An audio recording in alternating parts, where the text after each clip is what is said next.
LinkSpring's Edge to Enterprise for enterprise and multi-sites is a turnkey smart building solution that connects, accesses, and translates operational and facility data from devices and equipment into actionable information. Information that can save energy, increase efficiency, and reduce operating costs while maintaining a higher level of comfort for occupants. The Edge to Enterprise solution consists of hardware and software, combined with engineering, deployment, and professional services. It's everything you need to deploy and experience the value of a smart facility enterprise, including connectivity, integration, interoperability, automation, command and control, data access and normalization, analytics, and cloud services.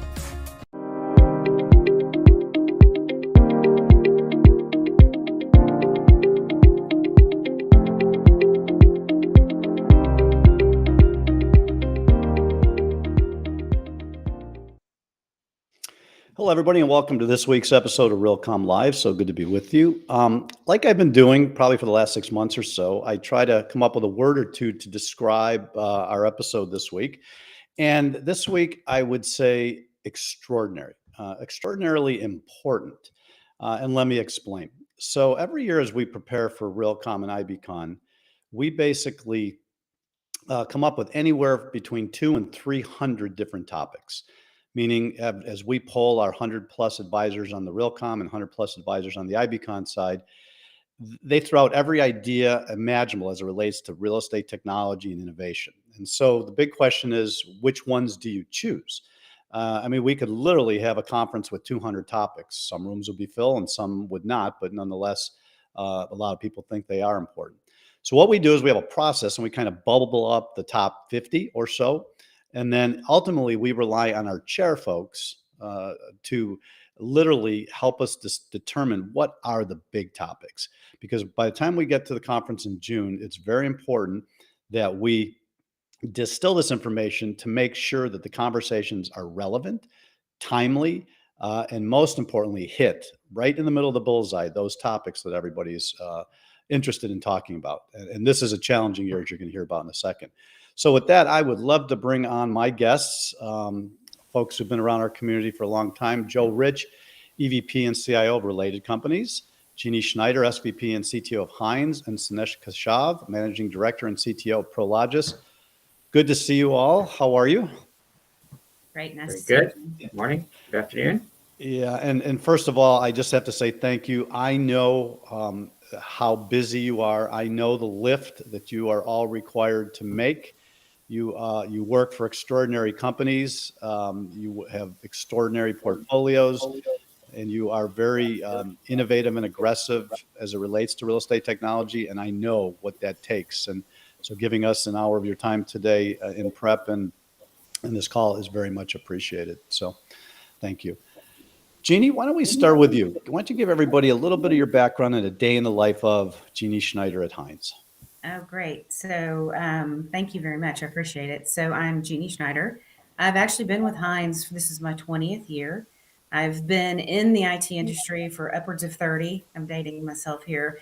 And really, we have recently kind of transformed and there was an announcement about our global digital strategy office. So we're really thinking about bringing tech to our clients, not just how do we service Hines, but really how do we help provide services and products, a digital ecosystem to our clients, our investors, our tenants, our partners. And so really the whole dynamic of how we're thinking about tech and really that bringing the digital to the physical and increasing the value of our assets is really what I'm focused on these days. So I'm right there with you as far as the time frame in the industry. Kind of sounds like back office, keeping the real estate company running, then the smart building, going to the building, and now going inside the building into the tenant. Is that correct? Absolutely. We still obviously want to continue to innovate and be, we wake up every day trying to think about how do we make our people more efficient so that, again, we can focus on our clients and our partners. So that's still definitely happening. But I think the difference now is that, we for Hines, we're a large global company. So we have a unique perspective and we think we can offer services, products to our tenants. And they're looking to companies like the folks seeing on the call today for that thought leadership and helping them solve problems. You know, they're asking us. They know they have a problem. They're looking to us to help solve those. Yep, we've been hearing that a lot. Joe, how about you? Hi, good morning, Jim. I'm Joe Rich. Like Jim said, EVP and CIO at Related Companies. We're a New York City-based owner, operator, and developer of affordable housing, multifamily housing, retail, and office and commercial office space. We also own, operate, and have built Hudson Yards in New York, which is a multi-faceted real estate property. The single largest construction project in the history of the U.S. And, for my day-to-day, I'm responsible for all of the company's 350 locations, for all of our technology, cyber applications, websites, and anything else technology related. And we are also definitely focused on our customers and engaging with them. I think, on the office side, the move back to office is definitely more collaborative, I think, in the history of commercial office space, because there's always been a landlord-tenant kind of friction or tension, sometimes healthy tension, sometimes not so much. But, I think both sides understand in order to be successful, we've got to work together in a lot of cases. And if that's something simple like, turnstile and sharing data and working with our tenants, we want to be open to those conversations. On the retail side, if you as a landlord haven't been working with your retail tenants, you probably are no longer in the retail business. It's been a tough run for retail. I think we're all cautiously optimistic about the future in retail. Affordable housing related to single largest private affordable housing operator in the U.S. We own and operate all of our own properties. Challenging properties, affordable housing is a big problem in our country. And we work directly with all of the participants from HUD to the local agencies, and making sure that our residents have that right that they deserve to a comfortable home. Mm-hmm. It's definitely a challenging. You think affordable housing, it's just relatively easy, but it's actually more complex a lot of times than the other aspects of real estate. Well, and if you think about all that real estate in your portfolio and all the technology touch points, your team's got to be going 24/7. There's just so many things that need to be attended to. That's a heavy lift. Yeah. We are, and we do. Yeah. Sineesh, how about a little perspective, back on yourself, and then also, from the industrial side of things? Sure. Hi, Jim. Great to be here. I'm Sineesh Keshav. I'm the CIO and CTO of Prologis. We're the world's largest logistics real estate company. We have about 1.2 billion square feet of space in 19 countries. And so my team and I lead all aspects of technology at Prologis. Everything from keeping the lights on and making sure the trains are running on time to these new businesses that we are venturing into: energy and sustainability, mobility, fleet charging, the ability to provide products and services to our customers as they move into our warehouses. That's what the job entails. So never a dull moment, as you can imagine. And just a perspective on industrial, as you mentioned, I think we are firing on all cylinders right now. There is an unparalleled demand for industrial real estate, and e-commerce has certainly been a tailwind for us in that respect. But as we've seen from our own proprietary data, this demand is not going to end anytime soon. I think the consumer is continuing to demand the right product at the right time.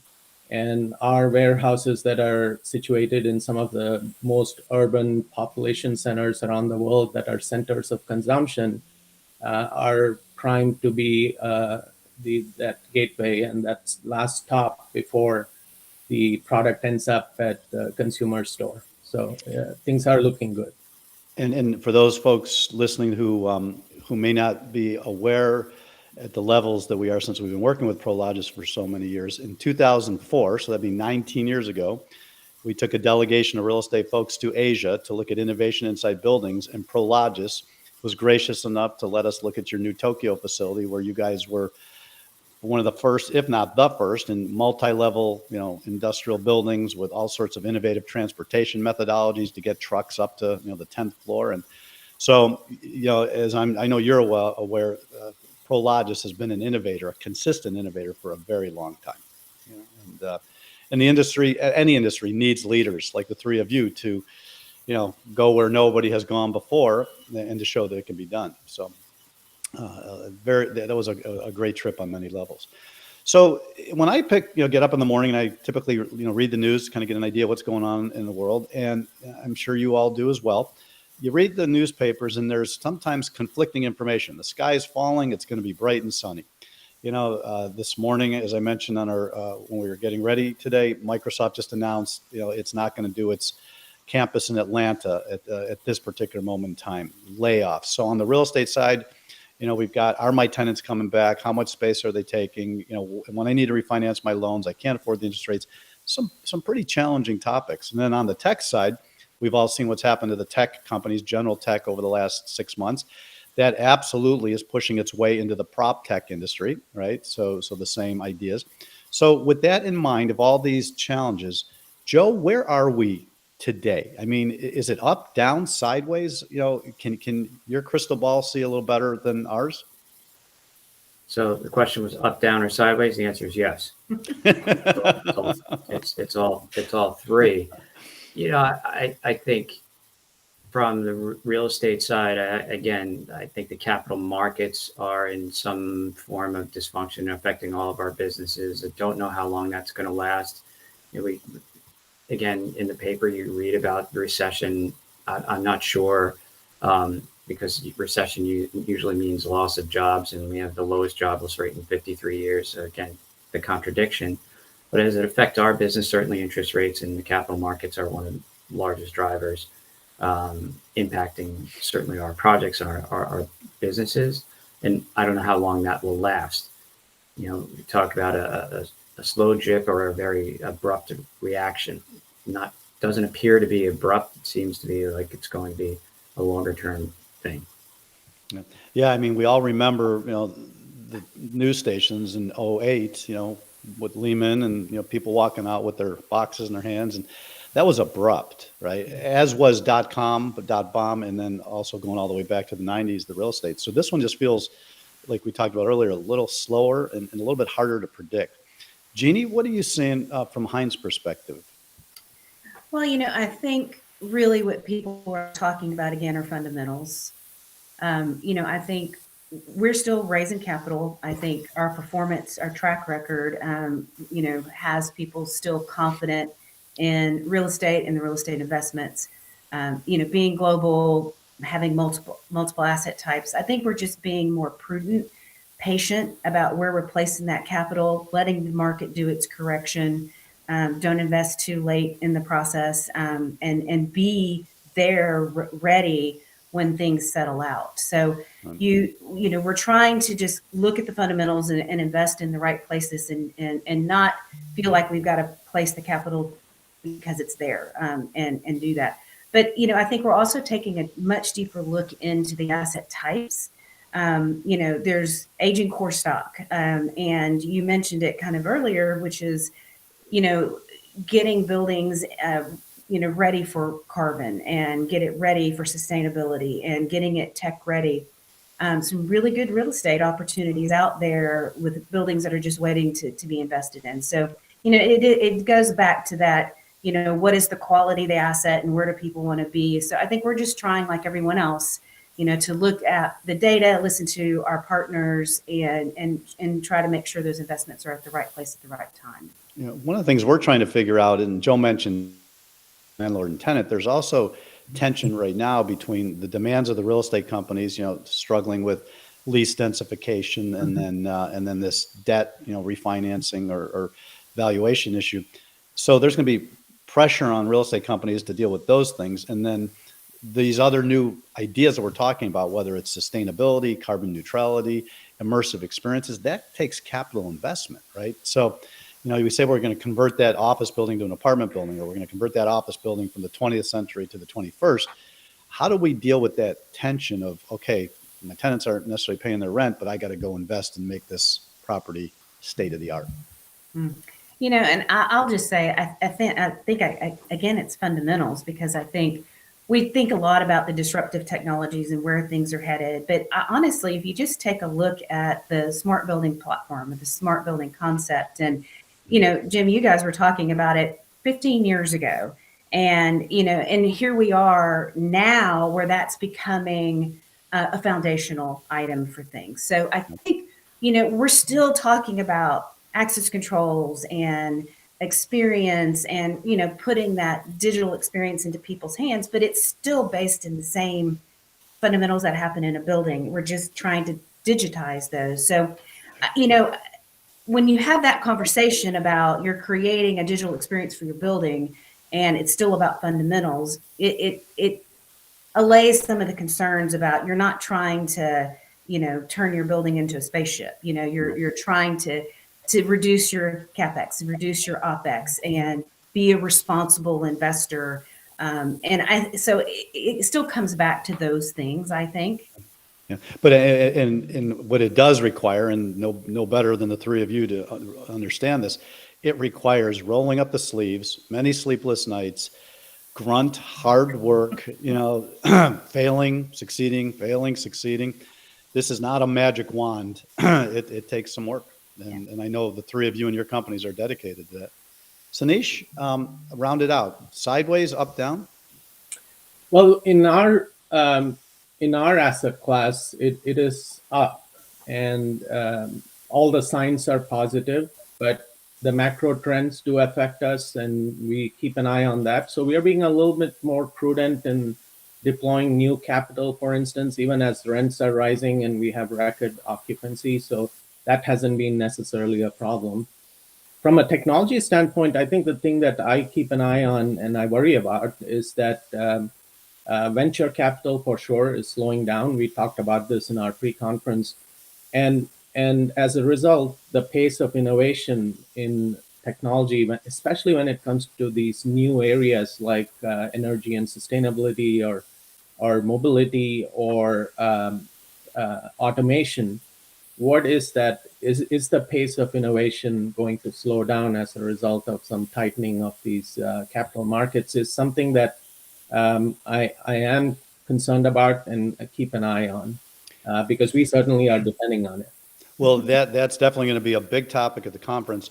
But I'll tell you, I got more gray hairs than I want to admit. In my career, the best innovation happens after the hype cycle subsides. And when everybody's out there, making unrealistic comments or, promises. And this cycle has gone throughout time, right? When it comes down and people are now not something I want to do, but something I have to do, necessity being the mother of invention. To me, the biggest innovation takes place in this downward cycle. And as long as new ideas keep coming and, pragmatic business people are at the helm, but I'm encouraged that, like you said earlier, we're not turning back. We're not going back. So, yeah. All right, let's take a brief break, and then when we come back, we're going to talk about challenges and opportunities that the next 24 months bring.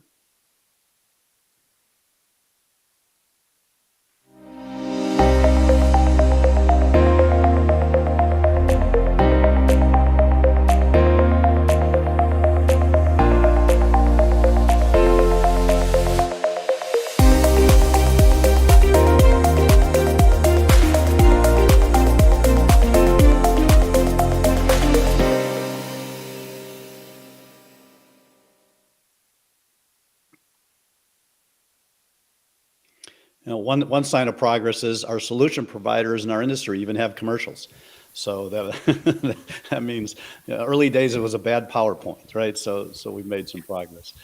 All right, so Jeannie, we were talking earlier, and you want to make sure we get in on these mega trend concepts, which we've already talked a little bit about. But Next 12 to 18 months, 24 months, biggest challenges, biggest opportunities. There's probably a number of them, and I'm going to speak really kind of to the tech side of things here. One of them is, I think, interoperability. And so, when we're having the conversations about creating smart buildings and creating that integrated experience for our folks, and really, what does the future of office look like? And combining those two things. And so, there's a lot of good tech that we want to adopt, we want to put on our buildings, but they're lacking interoperability, and so we're trying to solve for that and in unique ways. Because ultimately, we want to be able to create that experience and create those fundamentals again into our buildings. So, great tech providers, they all come into their own space, but we're trying to create that ubiquitous experience where somebody can move about the building seamlessly, and they don't need to be thinking about carrying 3 badges or not being able to get into space or do what they need to do or get a visitor into the door. And so those systems need to talk to each other, and so we're talking about unique ways to solve those. And at the same time, that same backbone of technologies is really what's helping us drive the data and the insights to be thinking about occupancy, space utilization, and not to mention a very important, understanding and capturing the metrics around our carbon footprint. Hines said, we're going to be carbon neutral, our operational carbon neutral in 2040. And so we're spending a lot of time about putting the backbones into these buildings to help us capture it, activate that, and really understanding how the space is going to be used going forward. So I would say, returned the future of office and what does that look like, right? We're all talking about, hybrid work and where do people want to work from, and is transit important? Is it the experiences in the building? Is it the amenities you have activated? But ultimately, we also need to take our buildings and create that ubiquitous digital experience that people are familiar with at home. You can have dinner delivered to your door, and Amazon shows up with a box, and you can do that all with a touch of a button. And I certainly am raising 2 teenagers that don't know a world without technology, and they're going to expect those kind of things in their everyday life, including at the office. At the office. Yeah, can you imagine having 3 different printers by 3 different manufacturers, trying to plug them into something where there wasn't a standardized operating system? Exactly. I mean, it would be, and we're not quite there yet. And like you said, we've been talking about this for 15, 20 years, looking for that proverbial operating system that makes it plug and play and interoperable, and it's just not here yet. Right. But we got to keep pushing. Yes. Sineesh, how about you? Next 12, 24? Yeah, I'll pick up on what Jeannie said. I think interoperability is certainly a big challenge associated with that is standardization. We being a global company in some of these emerging areas like energy and sustainability or mobility, we're increasingly finding it difficult to find solutions that scale across the globe. And that standardization and interoperability is for sure is a challenge. One area that I also think is coming up quickly to the fore is around we've been focused on cybersecurity for a while, and for the most part, companies have a strategy there. But with all this automation coming in and the introduction of machines and AI and ML, there is still a big gap when it comes to machine safety and security. And I think that is probably something that's going to come to the fore in the next, as automation takes off in the next 12 to 24 months. Yep. In terms of opportunity, I think that there are some new problem statements that are coming up, and we need to solve them. I mentioned energy and sustainability, for instance.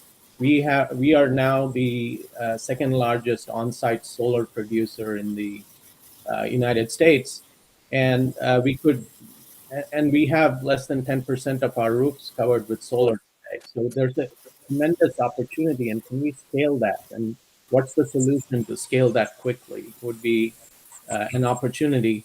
So also, and Jeannie touched on this, becoming more data-driven in our decision making. I think our industry for long has been relying more on the the tribal knowledge and the gut instinct that our folks have because of the tenure, and moving from that to a data-driven and insights-driven decision-making is a big opportunity for all real estate companies.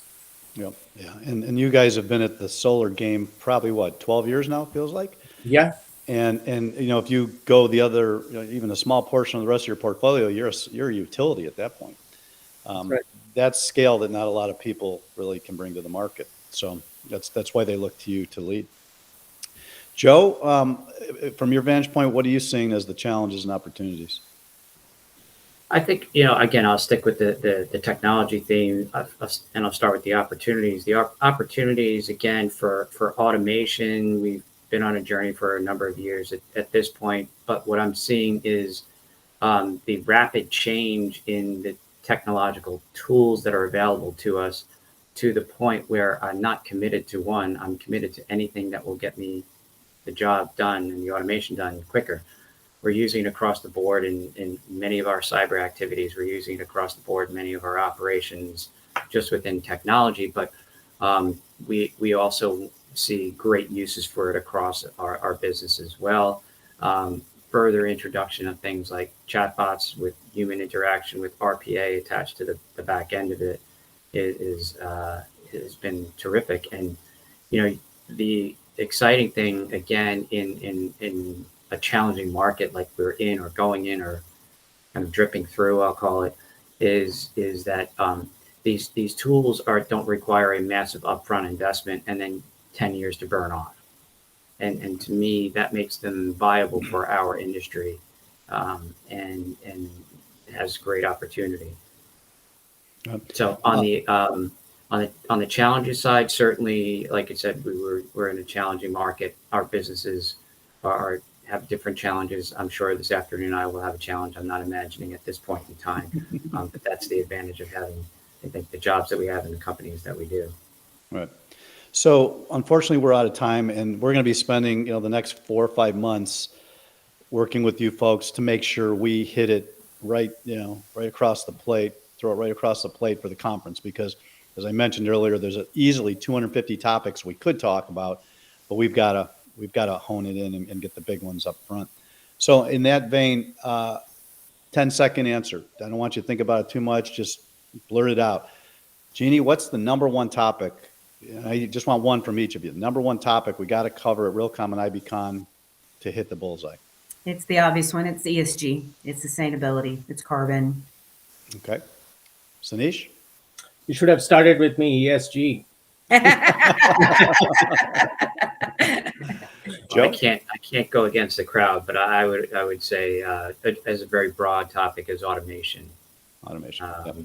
Anything from chatbots, RPA, everything in the middle. I think that also has an ESG component as well that will allow us to get there.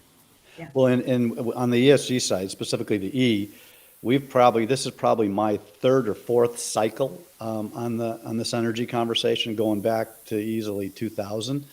And I hope and pray that this time it sticks, right? I mean, I remember being in New York, mid 90s, looking up at the buildings and the lights were on, and there was a cleaning crew inside, and I said, maybe we should turn those lights off, right? And so it takes a long time for big ideas to catch hold, but there's so many areas we can improve on buildings efficiency and sustainability, and you don't do it without technology. You just don't, and so the three of you with your skills on the tech side and your awareness and knowledge of the real estate side, that's why you're our chairs, and we really want to thank you for helping us out. Yeah. Thank you. Have a great day. Thank you. Thank you. Okay. Bye, everybody. Be well. Take care. Why? I mean, to have access to those types of brains, it's a privilege. They're not only smart and they're not only hardworking, work for great companies, but they're willing to share. And that's just something about the Realcomm IBcon community that makes us proud that, people, because of how complicated this is, are willing to sit down with their peers, sometimes competitors, and share ideas to get across the finish line faster. So with that, let's bring on Howard Berger, who's going to do our news. Howard, sorry we went over, but I'm sure you knew that was going to happen. Well, I think that was a great conversation, Jim. And thanks, Jeannie, Joe, Sineesh. And I don't know about you. I'm just so honored that we have them as our Realcomm co-chairs this year, Yep. especially for this very special 25th anniversary conference. And thank you guys again for being with us here on Realcomm Live. Yep. So I'm get going out to of do a your little bit. So I have a few highlights from this week's weekly briefing. It goes out every Thursday morning. If you don't see it in your inbox, just pop up to realcomm.com and click on news and you can subscribe there. So today's lead story is from Peter Poulsar. He's founder and managing consultant for Blue Catalyst. Now, Peter's advised and mentored hundreds of individuals and companies on corporate innovation, customer experience, and transformation. And this week's article is entitled The Innovation Conundrum. Over the past 5 years or so, I think the word innovation has been way overused, completely infused our business communications. We literally see the word innovation on just about every web page of every company website. But as corporate leaders, what exactly is innovation? Why pursue it? Why is it so elusive? So in Peter's article, he boils it down to 3 factors: mindset, method, and know-how. And in this brilliant article, Peter succinctly articulates exactly what it takes to embark on a journey to a successful enterprise scaled innovation program. This is a great read. Next, special shout out to our tech partner, EchoPilot, Tobias Jones, CTO at EchoPilot, for his article entitled Leveraging AI to Optimize Your Building's Energy Use. Now, applying AI and machine learning to environmental controls so you can automatically, continuously communicate with the BMS to adjust the HVAC so you can maximize comfort and energy. It's really what we all need to aim for. And EchoPilot has a unique approach. They harness existing thermal energy based on the building's partitioning, the different thermal zones, each with its own thermodynamic properties or personalities. And these partitions also contain factors such as sunlight, the effect of the wind, other known heating and cooling loads. And using temperature sensors, the AI technology collects all the data, proactively adjusts each zone's centralized supply temperatures in accordance with the client comfort requirements. Essentially, the system recommissions a building's HVAC every few minutes on an ever-changing internal and external climate variables. So in this article, Toby also cites a case study.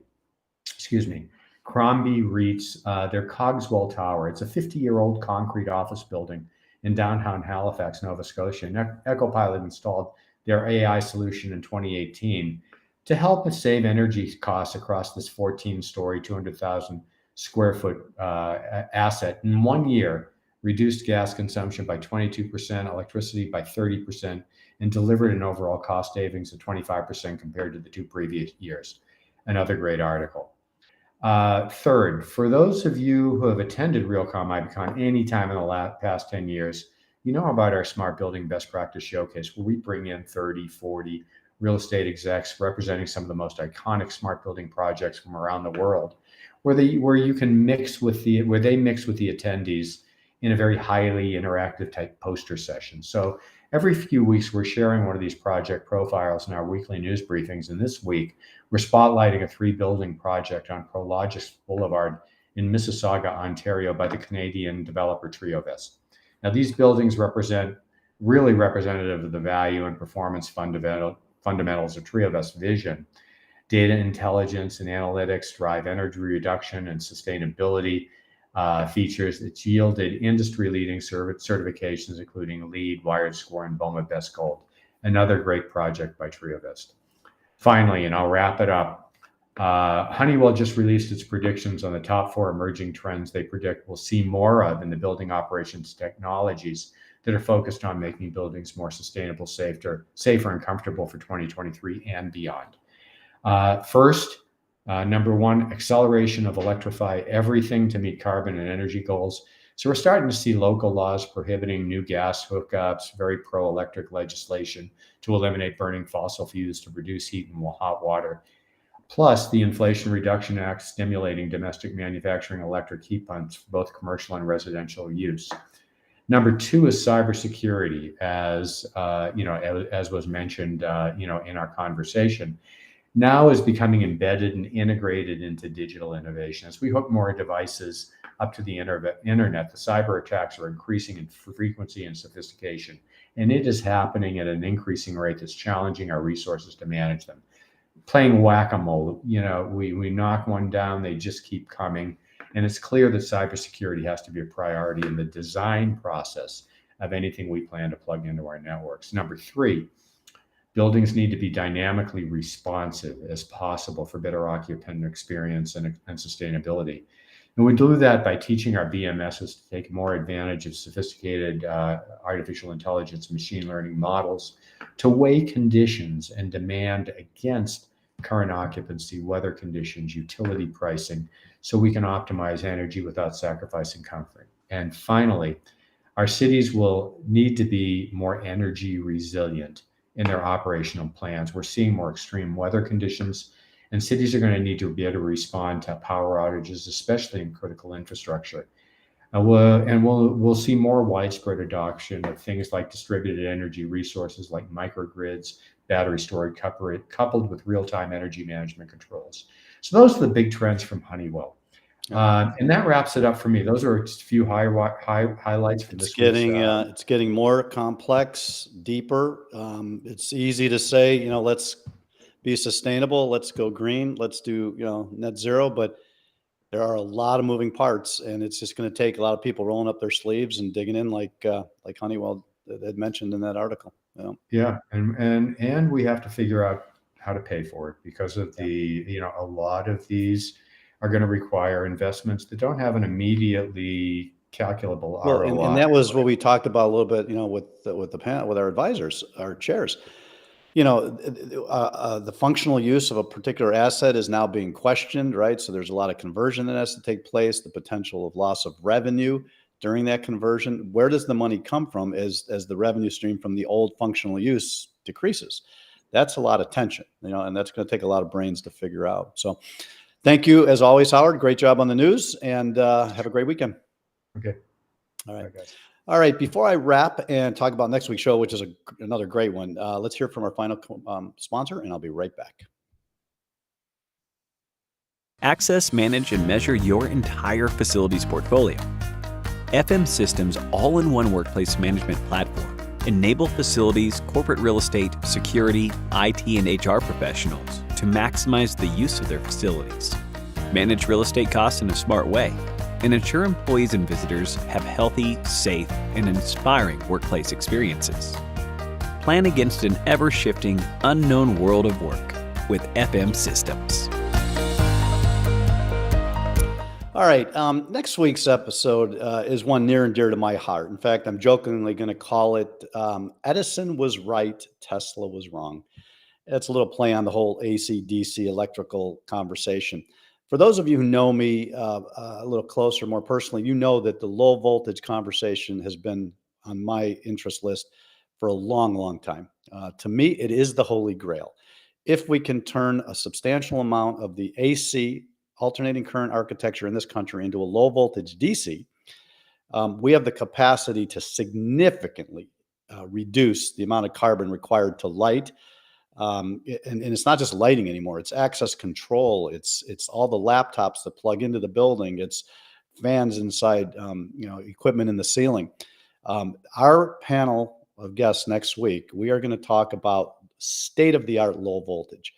We are going to have somebody on this episode calling in from a warehouse in China, where he's doing fast prototyping on some amazing concepts. We're going to have POE Texas.